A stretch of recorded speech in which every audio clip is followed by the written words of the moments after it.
एक बार एक बहुत बड़ा नेता एक साधु के छोटे से आश्रम में गया। उसने साधु के बारे में बहुत सुना था, तो उसके मन में आया कि मैं भी एक बार जाकर के देखता हूं कि लोग उसकी इतनी तारीफ क्यों करते हैं। जब वह उस आश्रम में गया तो वहां पर एक छोटा सा कमरा था, जहां पर एक कालीन बिछा हुआ था। वहां पर कुछ लोग नीचे बैठे हुए थे और साधु जी सामने बैठे हुए थे। वहां कुछ सवाल जवाब चल रहा था। वह नेता उस आश्रम में गया और उसके साथ में 4 बॉडीगार्ड भी थे, और उसकी यह आदत थी कि जहां पर भी वह जाता था लोग अपनी जगह से खड़े हो जाते थे और उसकी तरफ देखते थे, हाथ जोड़ते थे और सर झुकाते थे। लेकिन यहां पर ऐसा कुछ भी नहीं हुआ। साधु जी ने व्यस्त होने के कारण उसकी तरफ देखा तक नहीं। तभी नेता को लगा कि यह तो मेरी बेइज्जती है, और वह इस बात पर गुस्सा हो गया। नेता ने थोड़े गुस्से से साधु की बात को बीच में ही काटते हुए कहा, मैं आपसे कुछ कहना चाहता हूं। साधु ने उसकी तरफ देखा और बोला, आप थोड़ी देर रुकिए, पहले मैं इनके सवाल का जवाब दे दूं, उसके बाद मैं आपसे बात करता हूं। तब तक आप अगर चाहे तो बैठ सकते हैं। बस साधु को इतना कहने की ही देरी थी। नेता का चेहरा गुस्से से लाल हो गया और फिर उसने अपना सारा गुस्सा उस साधु पर निकाल दिया। अभी तक वह नेता बहुत तमीज से आप कह के बात कर रहा था, लेकिन अब वह तू तड़ाक पर उतर आया। नेता ने उस साधु को कहा, तुझे पता भी है मैं कौन हूं और तू किससे बात कर रहा है। साधु ने उसकी तरफ देखा और कहा, मुझे इससे कोई फर्क नहीं पड़ता है कि आप कौन हैं, लेकिन आप जो कोई भी है, अगर आप चाहते हैं कि मैं आपके सवाल का जवाब दूं या आपसे बात करूं तो आपको कुछ देर रुकना होगा। और साधु की यह बात कहते ही नेता गुस्से से पागल हो गया और वही सबके सामने चीखने चिल्लाने लग गया, अब मैं तुझे तेरी असली औकात दिखाऊंगा। तूने मुझसे पंगा लेकर के ठीक नहीं किया। तुझे पता भी है मैं तेरे बारे में क्या सोचता हूं। साधु ने फिर से नेता की तरफ देखा और बड़े ही प्रेम से कहा, मुझे इससे कोई फर्क नहीं पड़ता कि आप मेरे बारे में क्या सोचते हैं। आप जो चाहे वो मेरे बारे में सोच सकते हैं। फिर नेता ने उससे कहा, तू चाहे सुनना चाहता हो या नहीं, लेकिन मैं तुझे यही सबके सामने बताऊंगा कि मैं तेरे बारे में क्या सोचता हूं। तू कोई साधु नहीं है, तू एक बहुत ही घटिया इंसान है। तू एक ढोंगी है, पाखंडी है, और यहां पर जितने भी लोग बैठे हैं उन सबको बेवकूफ बना रहा है। तेरा बस एक ही मकसद है, इन लोगों की जेब में जितना भी पैसा है वह सब तेरे पास में आ जाए।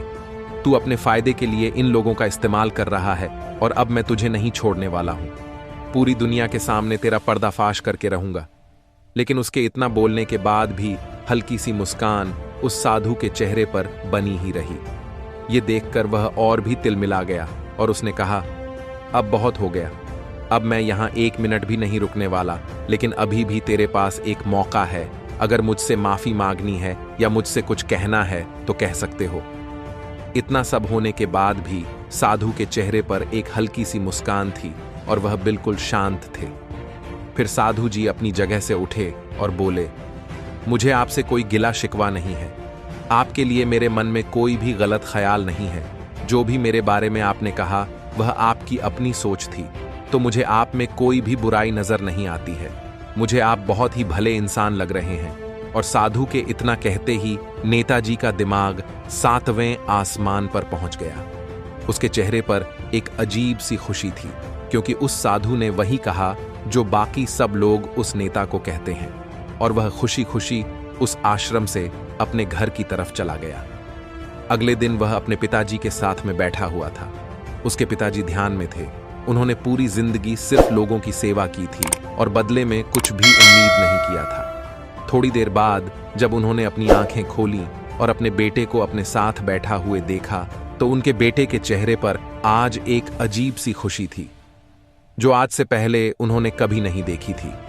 फिर उसने एक एक बात करके अपने पिता को सब कुछ बताया कि कल उसके साथ क्या हुआ था, किस तरह से वह आश्रम गया और वहां पर क्या हुआ, उसने क्या कहा और साधु जी ने क्या कहा।